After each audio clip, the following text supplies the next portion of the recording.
Hello guys, welcome back to our channel voice of ST. నేను మీ సింధు గౌతమన్ అండి. Latest అప్డేట్తో, interesting అప్డేట్తో మీ ముందుకు వచ్చిన అదేంటంటే, మనకు రాజీవ్ని కొట్టింది ఎవరు? ప్రోమో చూసే ఉంటారు కదా, గుబ్బడెంత మనసు సీరియల్.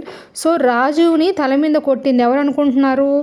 ఒకటి రిషి సరన్ అయ్యి ఉండొచ్చు, రెండు మహేంద్ర గారు అన్న అవ్వచ్చు, లేదంటే గాయస్ ఇంకోటి ఏంటంటే మన రిషి సార్ ఎంట్రీ కోసము డైరెక్టర్ అయిన కుమార్ పంత్ గారు ఇంకొక ప్లాన్ కూడా వేశారండి. అదేంటంటే మనుని రిలీజ్ చేయడం జైలు నుంచి. సో గైస్, మనుని రిలీజ్ చేయాలంటే ఒకటి రిషి సార్ వచ్చి మాత్రమే రిలీజ్ చేయగలడు, లేదు మన వసుధారాన్ని మనుయే వచ్చి కాపాడతారని అనుకుంటున్నారు కదా, అదైతే కాదు.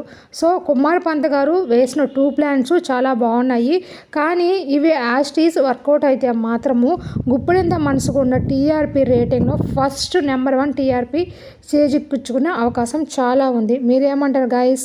ఒకటి మన వసుని రాజు నిండా కాపాడి మనుని రిలీజ్ చేసి కథ సుఖాంతం చేయడము గుప్పెడంత మనసు సీరియల్ కథే బాగుంటుంది.